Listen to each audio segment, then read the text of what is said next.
The PepTalk Podcast. Adrian in Washington, welcome to PepTalk, bud. Man, it's a pleasure. Glad to have you. You know what? Coming over here today, I was thinking, what are we going to start out with? And you know, right away, we want to be funny, right? Right. We'll get there. It's but that's the dope thing about the flow of a conversation. You don't have to force it.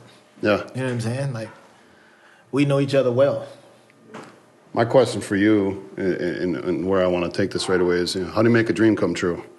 Because I think both of us can relate to having a dream and what did it take to get to where we're at today, and we're still trying to get there. Right. Yeah, it's work, man. If I'm gonna put it in one word, fucking work. Like there's no shortcuts, bro. It's a grind. Yeah, they call it a grind for a reason. And if you do get a shortcut, be afraid of it. Because if you don't work for it, what I've learned, if you don't work for something, it's easy for you not to give a damn about it. If you know you had to work and people said no, and you just like, fuck it, I'm going to keep on doing it, that means a lot. Because you know what you had to do to get to this point. Yeah, it's kind of like the old saying, if something's just given to you, if you're given a pair of shoes, you're going to run them ragged. Yeah. If you had to If pay you had to work for them? Yeah. Yeah, you're washing with a toothbrush. Man, right. You tucking the laces and everything. Well, we had to do that anyways, regardless. But that's just because we like to stay fresh, different reasons. But yeah, man, just work. It blows my mind every day. I think me and you talked one time and we said it's almost like a dream. You know what I'm saying? Like you're just like, it's happening. It's a paradigm shift. That's what it is. It's like it starts to happen and you're like, and you almost freak out like, oh, it's happening. It's happening. Well, what's happening? Well, what you've been working for. Yeah. It's almost like you forget about the last 8, 9, 10 years of the grind that you've been on to try to get to where you want to be. And when it starts happening, it weirded me out. I had to talk to my closest people to me. Yeah. To the audience, people probably would think whatever, man, you guys made it, man. Blah, blah, blah. Yeah. That's because some of them come in and they don't see the work. All they see is the success. You know what I'm saying? Even with doing the show, people don't see how many questions I answered, how many sleepless nights, how many nights I just wake up like, did I do this? Did I do that? Did I hit so-and-so back? You know what I'm saying? And I'm one of those people, I try to hit everybody back. Oh, it's network, man. You know what I mean? Yeah. Because it's one of those things, bro. And it could be a difference of somebody coming to your show or not coming to your show because you didn't hit them back. And it's what I do.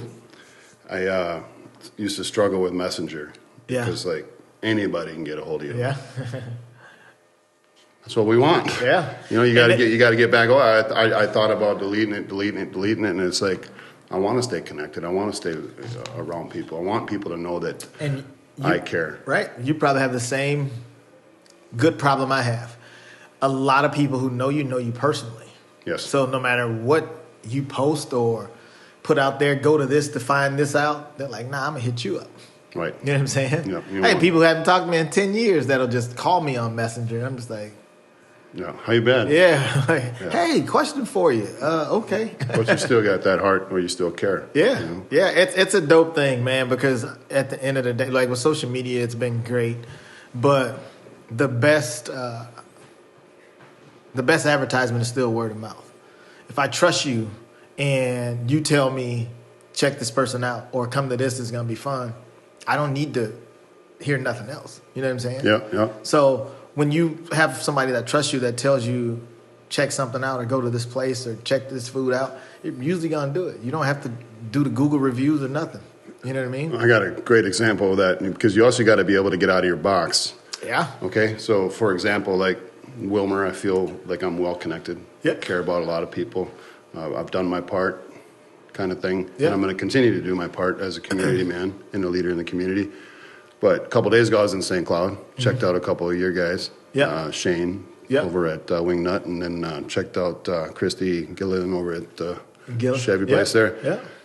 And it opened my eyes to, Shane and I have connected twice now. Right. But it opened my eyes to Steve, there's a whole nother set of network over here. Same reason why you're here today. Part of the reason is there's a network down here. You got followers from Wilmer that travel up there.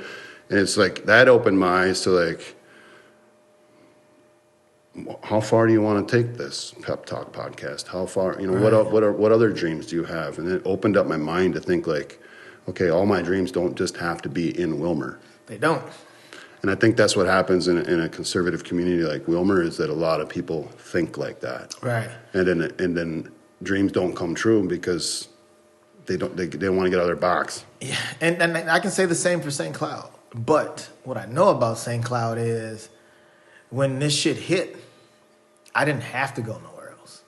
You know what I'm saying? Yeah. When the world closed down, I didn't have to go nowhere else to still do my thing. Right. And so that was dope, because I've thought a few times, I'm just like, man, imagine if I lived in a bigger city that had a real scene, and you know what I mean? Like if I could put the work in that place. But I'm just like, with the internet now, you don't need to move. No, you bring up a good point, but it's also because you're supported there, and yeah. they love you there, right? And that's how I feel here, and there's a lot of gratitude that goes with that. Yeah, man. bro. And I tell people all the time, 'cause a lot of people ask me like, "Why are you still here?" I said, "You don't build something from the ground up, and when it's a success, you walk away from it." No, you know what I'm saying? So that's why I always tell people, St. Cloud looked out for me when nobody knew who I was. Yeah, when Adrian Washington would go to, let's just say 5-10 years ago, right. You show up to Rochester, the new guy, right?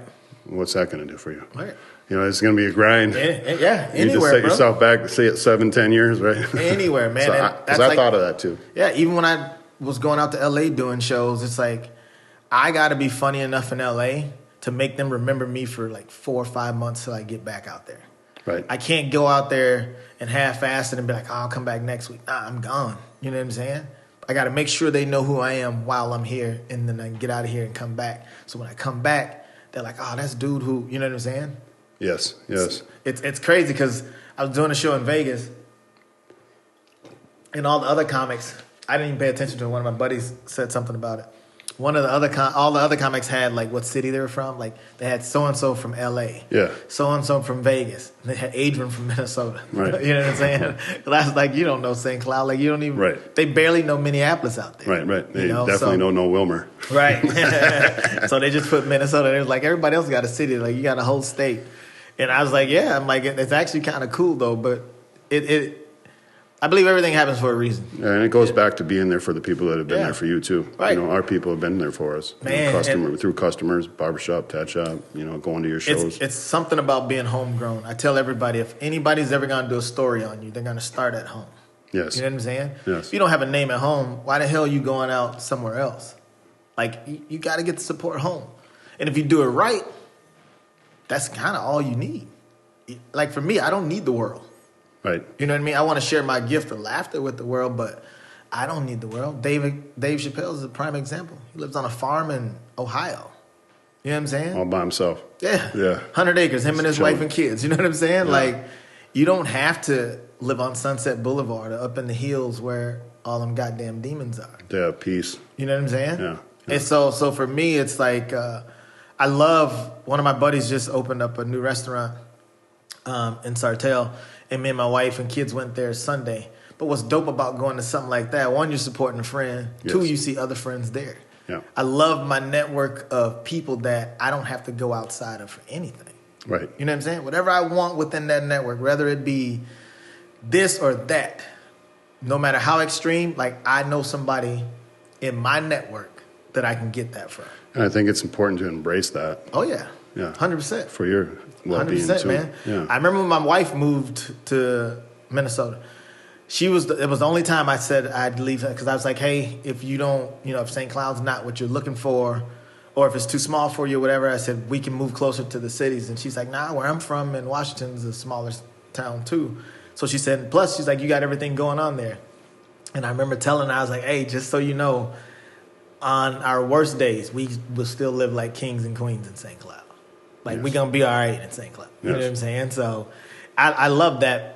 I love that part of it. You know what I mean? Let's talk about those worst days, because I think a lot of people that have dreams that have put in some work and then bad happens. Life happens. You and I both have had those where it's like, okay, I'm set back 4 years or 2 years or 3 months or whatever that is how to get past that. Because I remember having some times not long ago, 4 or 5 years ago, where I didn't want to put my shoes on. I didn't want to keep getting after the dream. Right. It was just barely a matchstick lit left. Right. And I think a lot of people get to that, and at least half people. Yeah. just dies, and then they just stay stuck. And PepTalk podcast is about inspiring people to get after it, and it's like, how do we help them? I used to think that it's just either you got it or you don't. It kind of is, though. Yeah. It kind of is, bro. Like it's not that cut and dry, but that's a lot to do with it. Because the problem is there's a lot of people that have a dream, but a job will pay them to forget about their dream. You know what I'm saying? Yeah. And that's comfortable to a lot of people. A lot of people are cool with saying, all right, I work this many hours, I get paid this much, I know how much my check's going to be, I don't need no more than that. That's cool for me. Right. Entrepreneurship is definitely not for the faint of heart. No. You're going to, honestly, even me, bro, I've been doing comedy 17 years. I've been doing it full time for 3.5. So that's how long it took me to jump. And I was in a pretty decent situation. But I have a certain lifestyle that I like to live. Right. You know what I'm saying? I got a wife, I got kids. I'm never trying to be the dude that's going to sleep on somebody's couch so I can do this, or, you know what I mean? Right. Nah, I got a house, I got cars, I got kids. You know what I'm saying? I don't want my family's life to have to shift in a bad way because I want to go out on a whim and try something before I should be trying it. So how long ago did you know what you wanted to do was going to be that long of a grind? When did you realize this could take 10 years? This could take 15 years? Because that's one of the things. Probably 10 years ago. You knew. Yeah. So what you started doing 10 years ago is coming to fruition now. Yeah. To where you remember. Yeah, and the thing of it is, man, I started comedy where it wasn't even a scene. You know what I mean? I didn't have any outlets. I didn't have no comedy friends, no nothing. There was a comedy club, and I started doing guest spots there. But within 6 months, I realized I wasn't getting paid. So I was like, man, I'm going to figure out how to book my own shows. Right.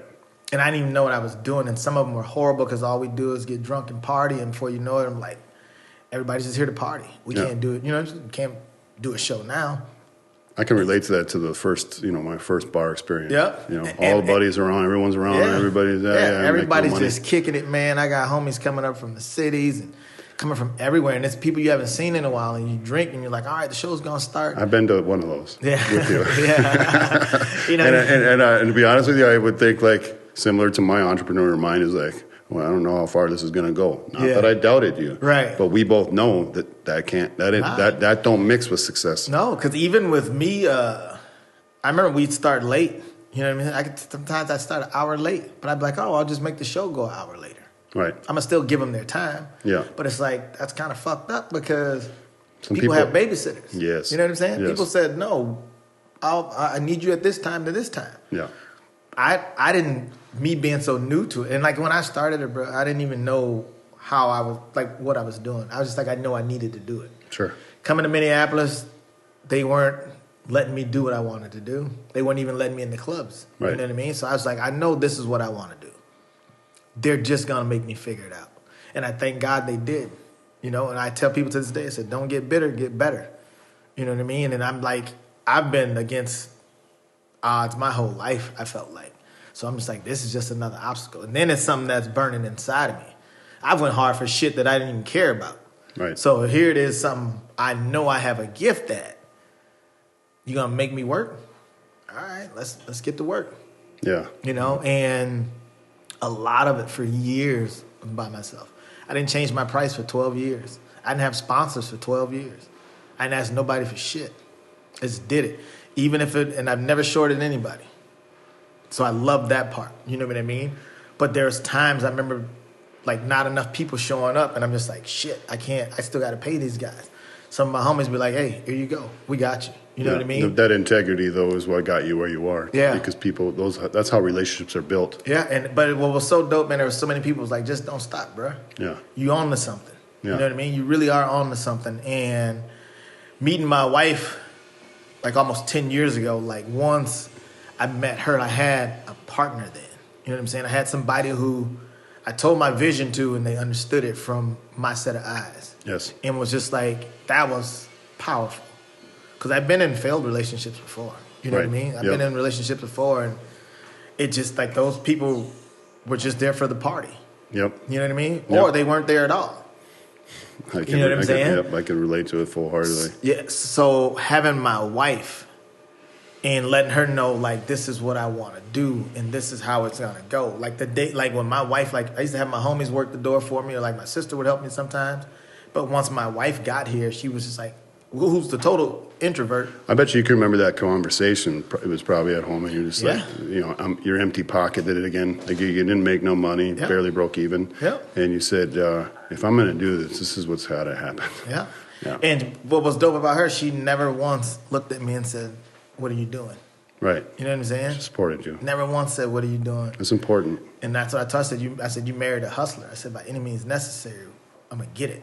Right. I said, and for me to do, and that's like another shift, like with me getting ready to start doing videos and stuff. I'm like, there's certain things that when you start at a new level, it requires a new energy. Yes. You know what I'm saying? And so for me, it's just like, I got comedy. Like I got that, but I'm also realizing with comedy, no matter how funny I am, there's a new era of internet comics that it doesn't matter how funny you are no more. What matters is how many followers you have. Yes. You know what I'm saying? Because as a businessman, and me being a small business, I get it. I'm not even mad about it. If you can fill up my club and I got a 2-item minimum and I know my club's sold out, I don't give a shit what you say on that stage. As a businessman, we eating. You know what I mean? Right. As a comic, it sucks because I'm just like, man, I blow that dude out of the water. I can't get into this club. They don't know who I am by name. Right. I don't have no TV credits, no nothing. You know what I mean? So, but again, for me, I don't need everything. I'm living my dream right now. Already. You know what I'm saying? Yeah, that you led right into what I was going to say. Is like it was pointed out to me by Keith that he said it to himself. I was like, so when this happens and this happens, this is going to be our dreams come true. He's like, I'm living the dream already, and it hit me right. I'm like, actually, I am, because you don't realize when that shift happens because the grind is so hard. And I know I'm talking to a man that went through the same 9-10 year grind that I did. I remember sitting on the bench when I shut everything down and I was dead, rock bottom, lost everything, owed $500,000. How am I going to get out of this? Right. And that's crazy. Okay, so it's 2016, February 1st. It was raining, kind of like today. I remember it like it was yesterday. It's almost like a sociopathic mindset of like, I'm going to get it back. Yeah. Because it's my dream. Yeah. It's what I'm good at. I'm a host. I know how to entertain. I know how to schmooze. I know to talk to people. And that's what I tell anybody. If you're going to do something, especially entrepreneurial, do something you're passionate about. Yeah. Don't just do it for money. Don't do it for anything else. Do it because you're passionate about it. Because passion will get you through those rough times. Mel Baker and I just talked about this. You know what I mean? Last week she said that so many people in the world, 80-90% of the world, how much does it pay? They want to know what the job pays. That's right away. What's it pay? $27 an hour. Well, I can go do that. I can't stand it, but I can. $27 an hour. I'll do it for $27 an hour. I can't stand doing the work, but like it's $27 an hour. Yeah. 40 years later, they retired miserable. Yeah. Got a couple $1 million pension, but they're not happy because their dream. There's a lot of people, man, and even my last job. I was working at my old junior high school. It was the most rewarding job I'd ever had. You know what I mean? Finally, I had a job that I was like, I could do this. I'm giving some of my knowledge back to my community. Yes. You know what I'm saying? I'm a positive, happy face to some of these kids that don't have it. So when I even decided to do it full time, it wasn't an overnight thing. Right. You know what I mean? Because like even my wife was just like, babe, she's like, we're gonna do this. You know what I mean? Like we gotta go all in. Because my first thought was like, I'm gonna just take a leave of absence in case shit don't work. Right. But that's a parachute. Yeah. I'm trying to play it safe. Yeah, you know what I mean? And I was just like, at the same time I said it, I was like, my intentions is not to come back. So why not just go full throttle? Right. You know what I'm saying? Because as long as I got something to fall back on, I ain't going to put 100% into it. No matter how much I think I'm hustling, I'm not going to. It's human nature. Yep. I know I got this waiting. You know what I'm saying? So I was just like, I had got the form and everything for the leave of absence. I was just like, nah, actually, I'm not going to come back. It's like, I'll come back to visit on my own time. But as far as being an employee, I said, I can't, I'm done. It's not what we... You know what I mean? Schedules don't work for guys like us. We got to be able to fly in and out of the hive. And the moment, and it's what's crazy was I didn't even realize. I was telling somebody this one time. I didn't even realize, but I quit like right before Christmas. Let me tell you a story. So I told when I was in St. Cloud Penitentiary with some of your family members. They had my back, by the way. I was just a young 18-year-old, so that was nice. I cut their hair and was good at basketball, so that helped. But I had a guy, Bill Dittman, saw something in me that I didn't see in myself, and he said, "You got the personality of a barber. You need to be a barber." I'm like, "I ain't cutting no hair. I'm a construction worker." I was already programmed at 16 that that's what I was going to do my whole life, because that's what we did. Right. And started cutting hair, quit, went to the hole, brought me my book, wouldn't give up on me. Right. 15 days, I threw the book out the thing. Yeah. Acting like a spaz kid, adolescent. And wouldn't give up on me, got out, got me in there, and I started getting it. Right. And I was like, I can do this. Right. 5 months in, I was the tutor. 5 months. Now I'm teaching everybody else how to cut hair. Oh. You got to give yourself a chance, man, right? You got to give yourself a chance to because if you just think, I can't do that. Right. And I can't say, I'm passionate about being a barber, but it's not my full throttle passion. Right. I think Steve Harvey said, we all have gifts and talents. He said Magic Johnson was one of the greatest basketball players we've ever seen. So you'd think that was his gift. Honestly, it was just his talent. Mm-hmm. The stuff he's done after basketball, the humanitarian he is his gift. Yes. You know what I mean? Yes. So your gift is what you're the best at that requires the least amount of work.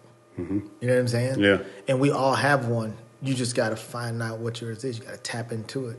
And not to cut you off, but that's why comedy worked for me. Yeah.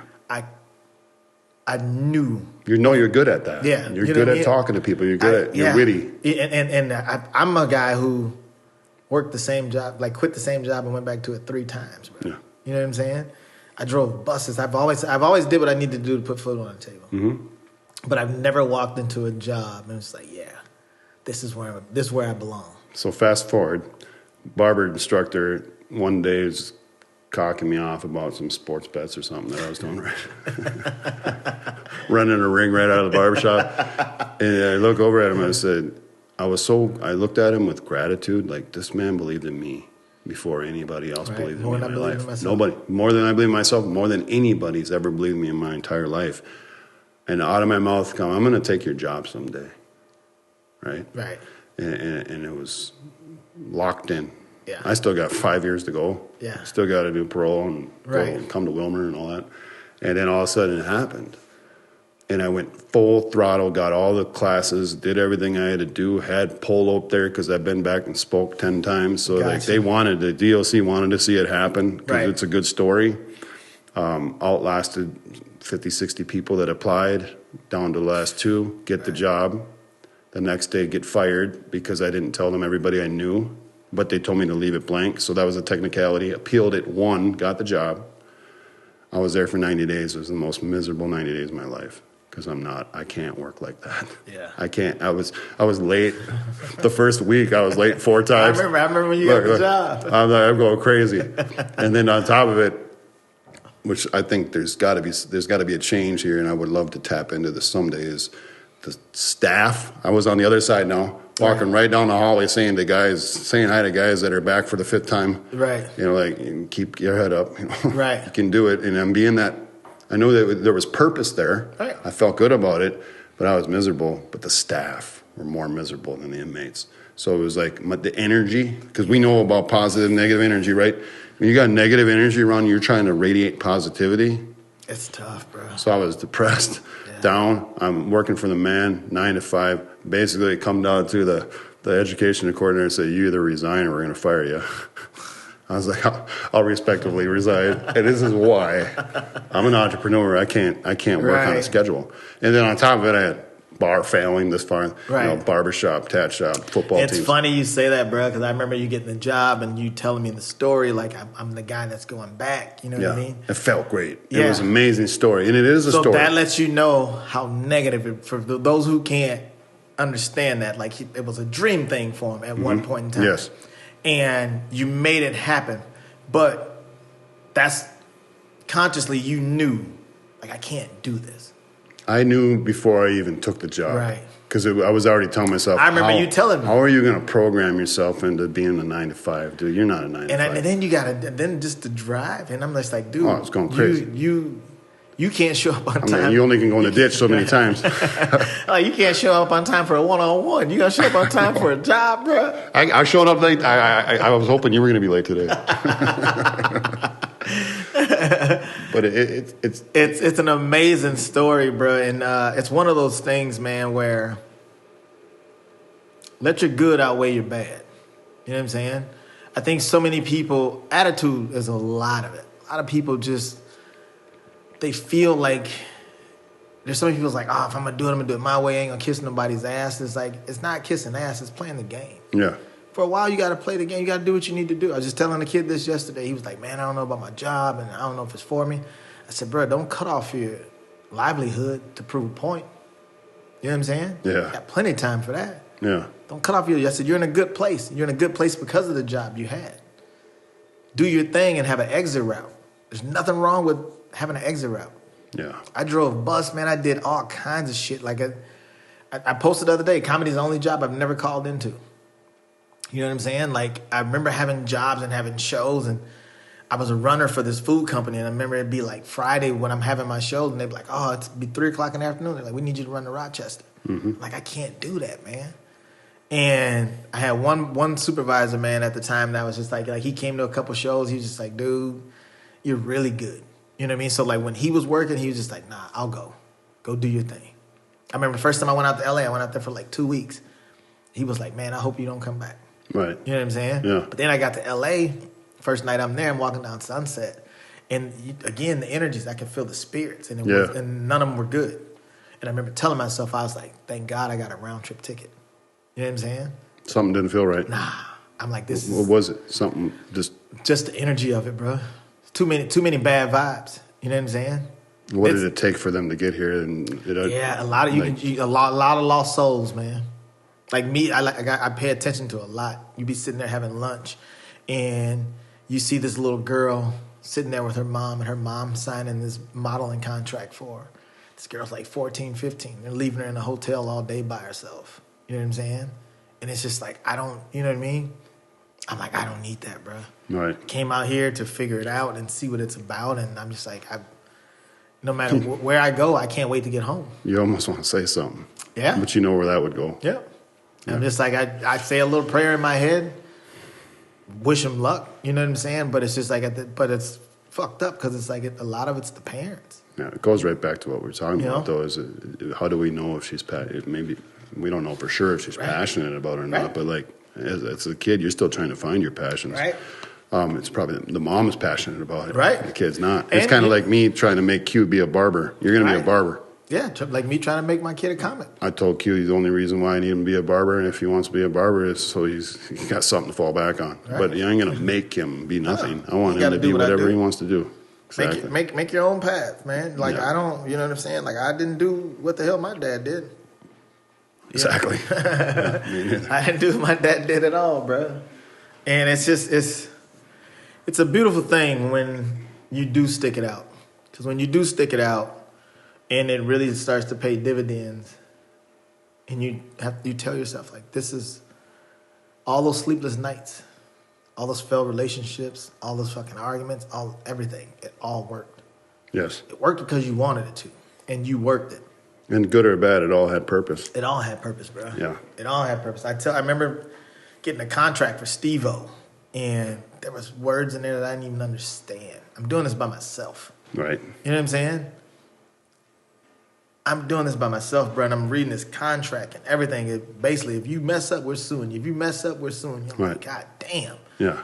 And I remember calling the agency so many times. Like, his agent was like, man, you can't blow my phone up like this. I was like, for the money I just sent you, every time I think I have a question, bro, I'm calling your ass. Right. You know what I'm saying?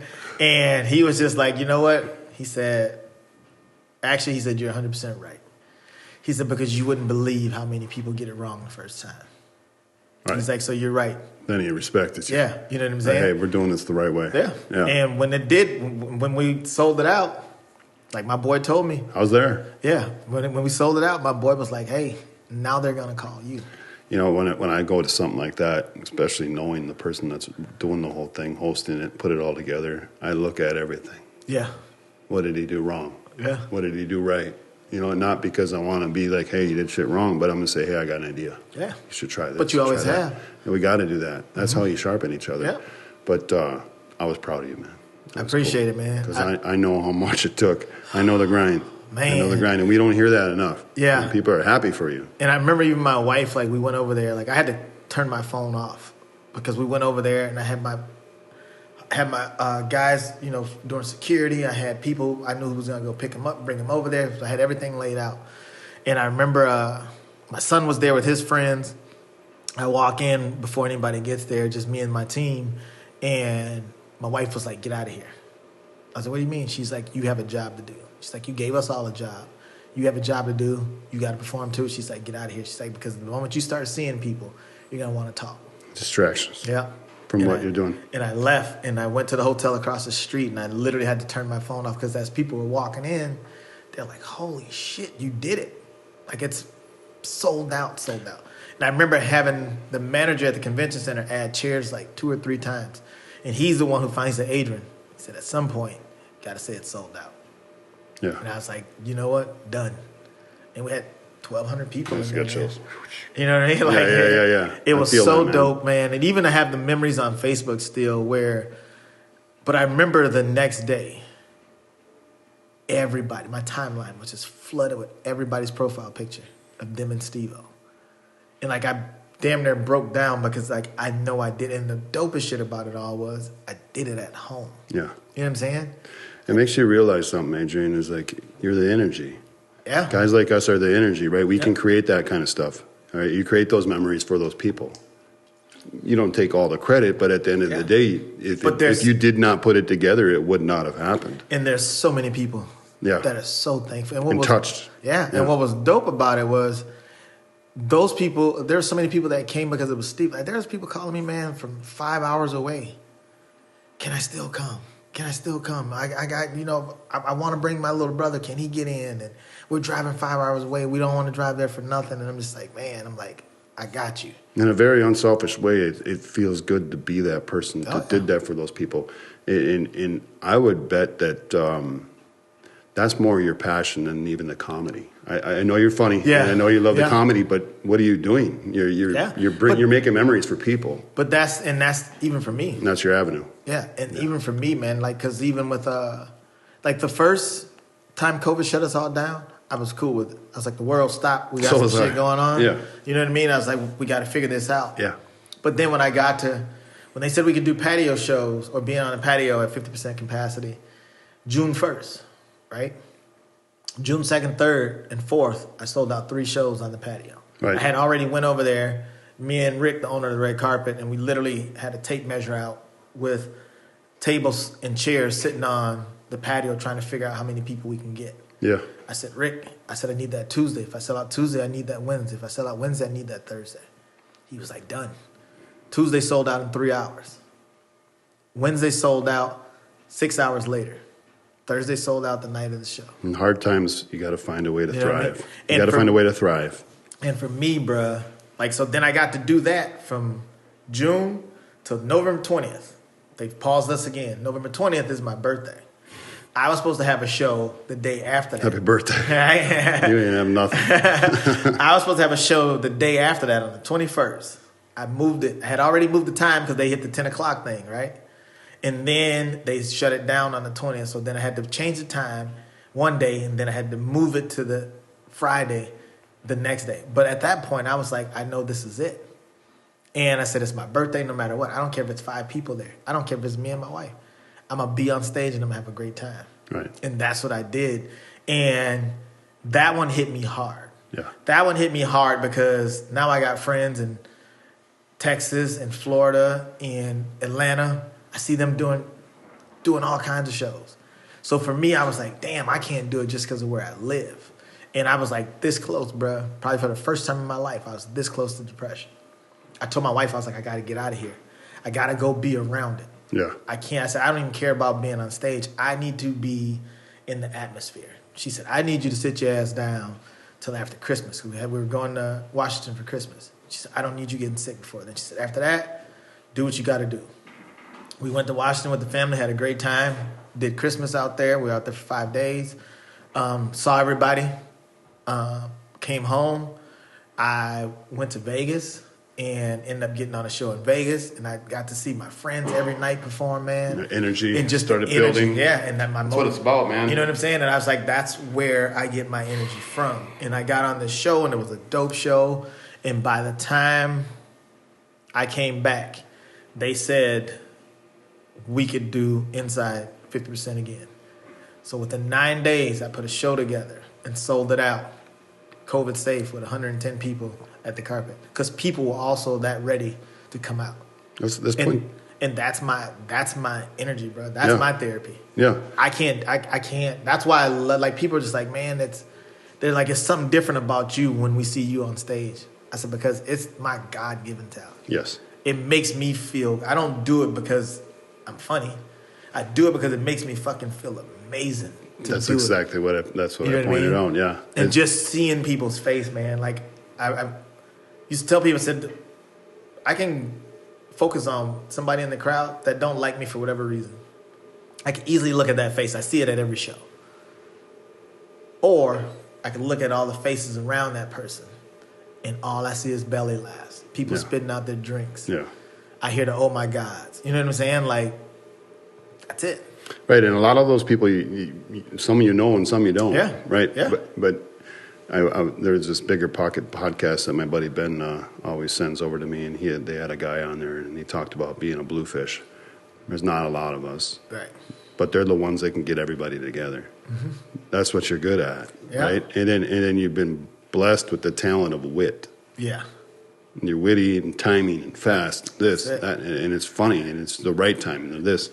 And but what I love seeing is the passion behind what you're trying to do. And I share that passion with you. I think that's why we connected the first time we met. You know what I mean? That was almost 10 years ago. Yeah. I didn't know what was going on. I didn't know who was my friend, who was my foe, who this, that. But I do remember every little talk that we had, especially when the crash happened. And I'd just send you messages every few months like, dude, I'm fighting back, man. I'm fighting back. And then, you show up, check it out, and here we go. Yeah. It's on. It's a beautiful thing, man. But that's the thing. I tell people that, though. That's part of the story. Yeah. They're not going to make it easy for you. Yeah. If it was easy, everybody'd do it. Right. If entrepreneurship was easy, there'd be millions of us. There would be. There's not. Yeah, it's... You know what I'm saying? There's not, man. And it's not for the faint of heart. It's so much easier. There's been days I sit there and I'm just like, I know why people just go to fuck the work.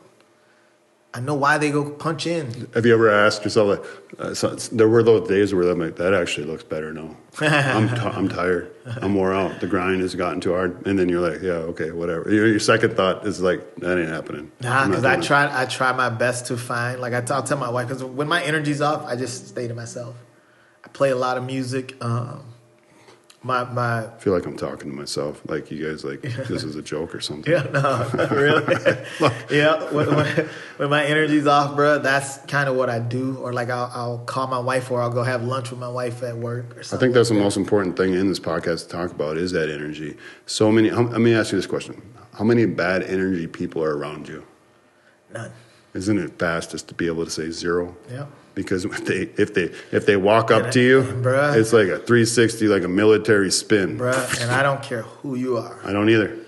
You could be a 20-year friend. You can be a family member. Like, if your shit, if that vibe ain't right, man, I can't have you around me. Yeah, because you know what's going to happen to you. Yeah. Plummet. Yep. That's exactly what happens to me. So if you're around me, it's best that you come along with my energy. Yes. You know what I'm saying? Same. And most people know me good enough to know what kind of energy I'm going to have. Yes. When you're around me, you're going to have a very good time. Exactly. You're walking up the sidewalk. You know what I did right away? Started smiling. That's energy, right? Yeah. It's opposite of that. Oh, man, I got to deal with this fucking guy. Right.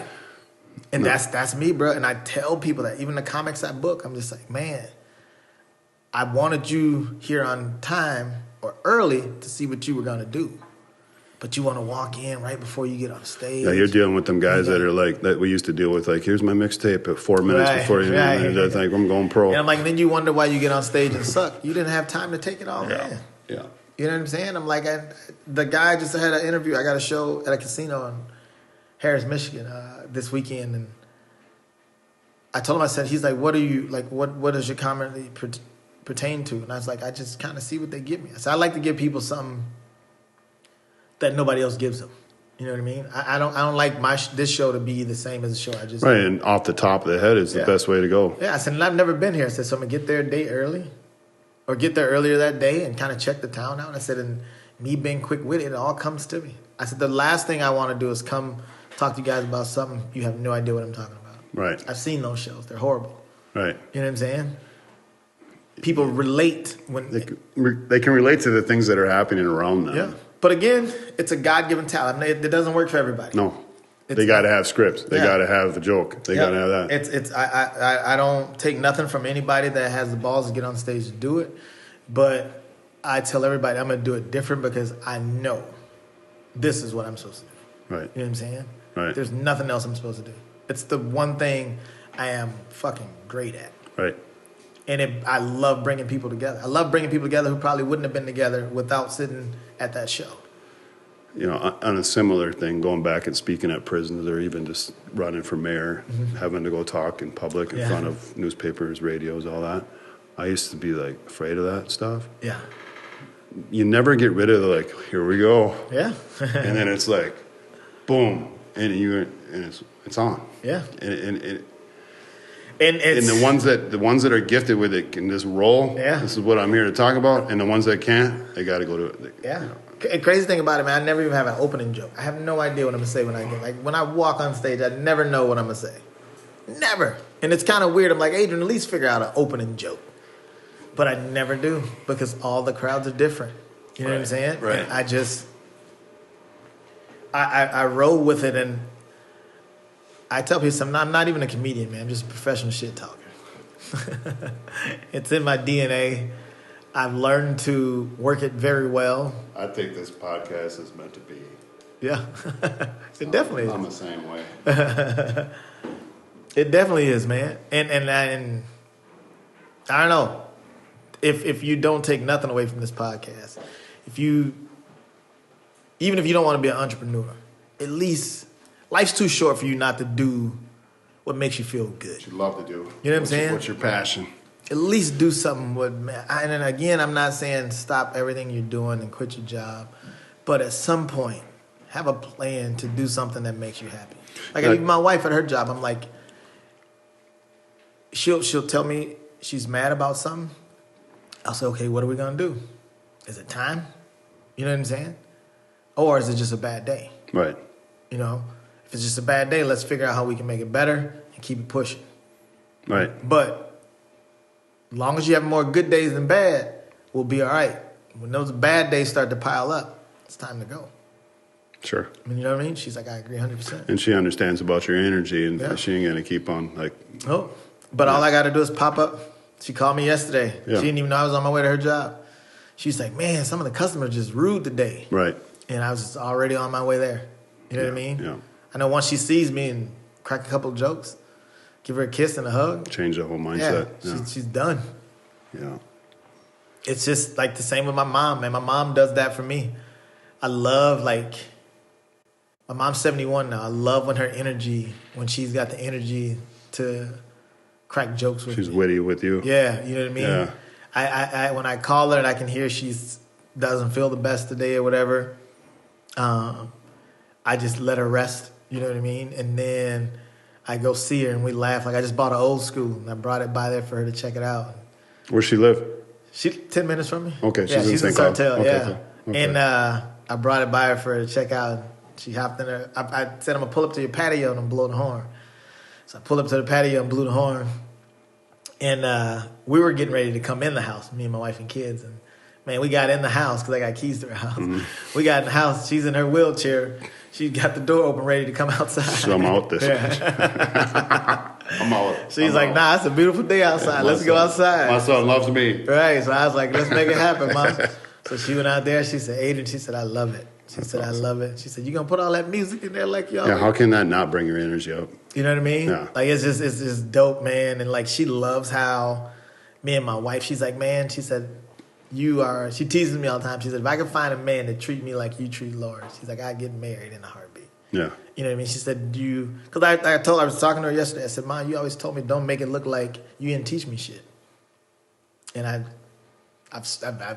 messed up before, but at the same time, like I told her, I said, when we were messing up, it had nothing to do with you. Right. This is shit we chose to do. It had nothing to do with our upbringing. Right. You know what I mean? I said, but ultimately, we know what our core values are. You know? Just had to touch it to see if you really wanted it. If you wanted that life, you know what I'm saying? Me and Sean have these conversations all the time. And it's again, adversity's going to happen. Your brother runs a couple of businesses, don't you, or one? Yeah, he got Champ Life Wings in St. Cloud. Awesome. It's a phenomenal. If you want some good wings with 50 different flavors and not one you've ever heard of. Right. Even with some of the shit I've tried, I'm like, this ain't going to work, bro. He'd be like, try it. I'm like, God damn. It's like a mad. I'm like, you're not even a pothead, bro. Like, how did you come up with these flavors? You know what I mean?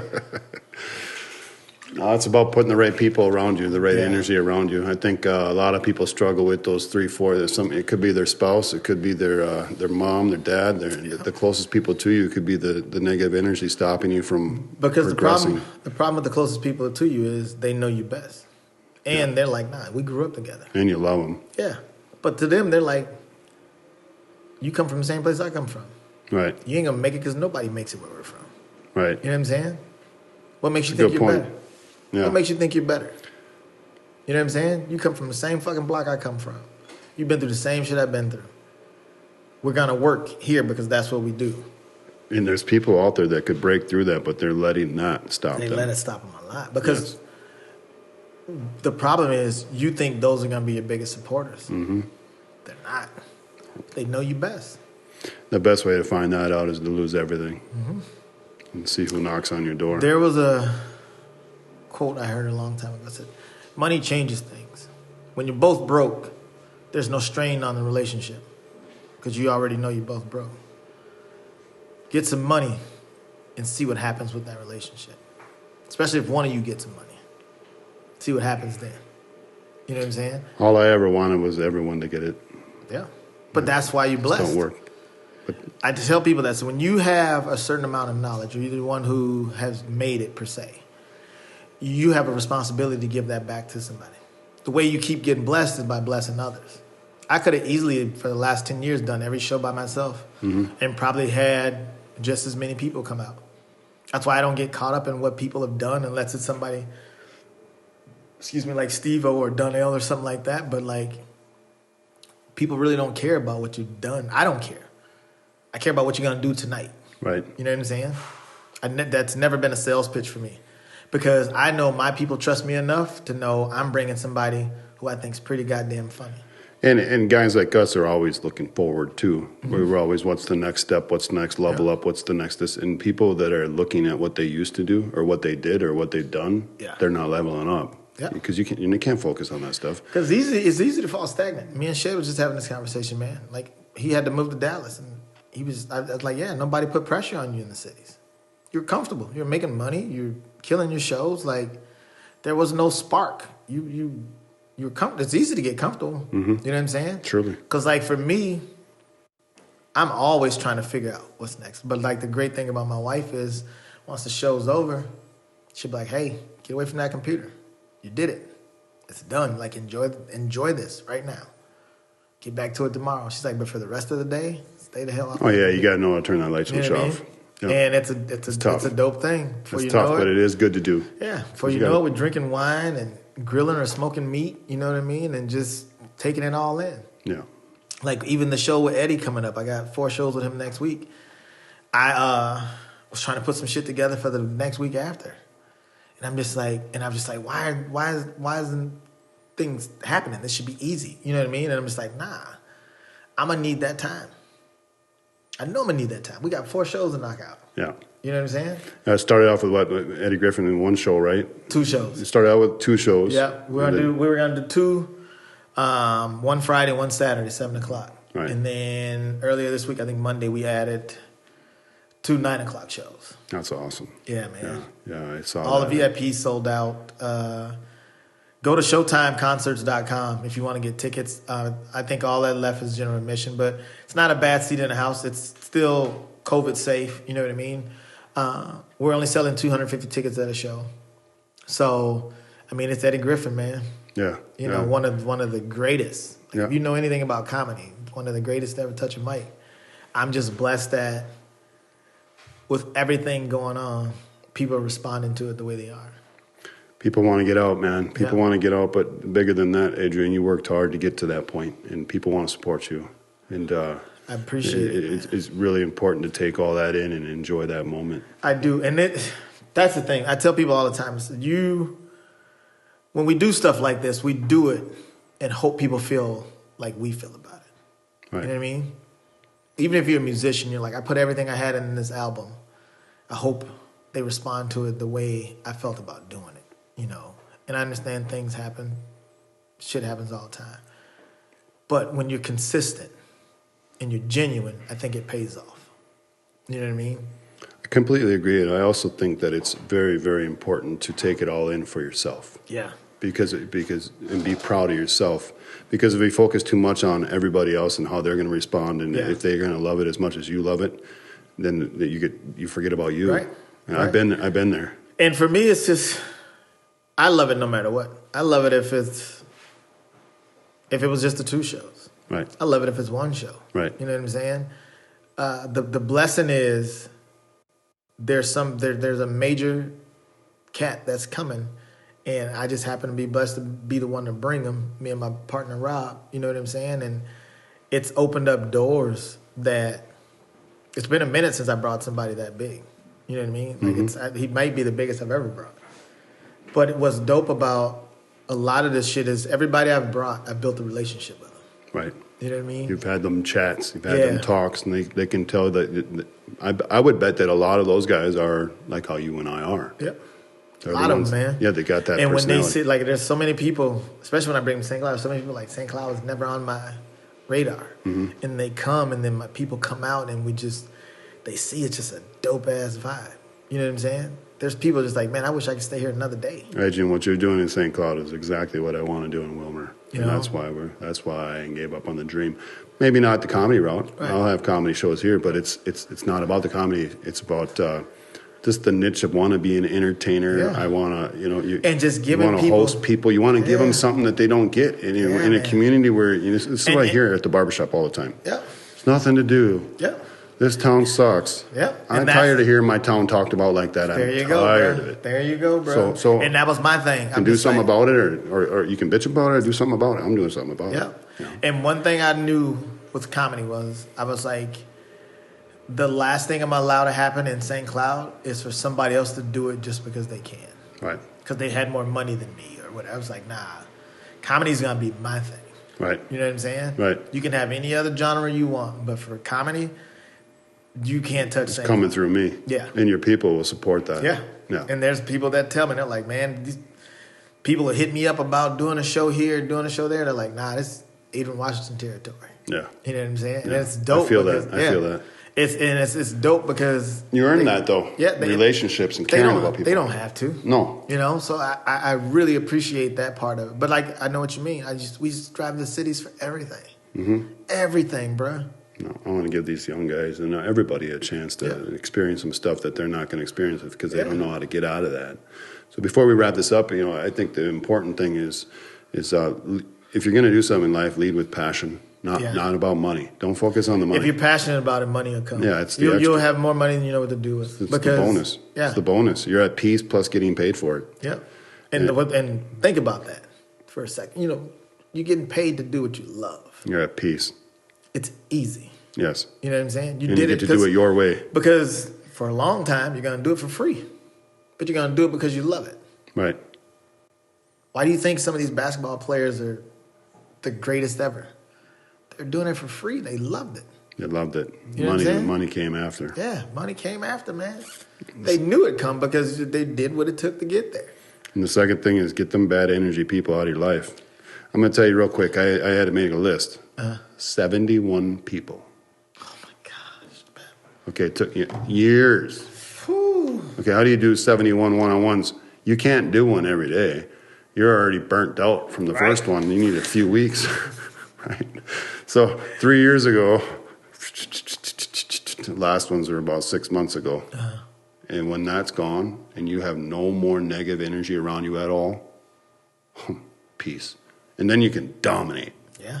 If you're following your passion, you can dominate. You got no negative energy to the point where your whole team knows if I'm having a bad day, I'm not telling him. Stay away from him. Yeah, I ain't trying to fucking hear that shit. I got shit to do. What the fuck you think we're doing? I gotta keep going. I gotta go, or we're not gonna make it happen. Yeah, gotta move. So I think passion and energy, boy, that's what we need. That's what you gotta have. And it's there, man. It's there. And if you are positive, if you want to get rid of negative people, keep being positive.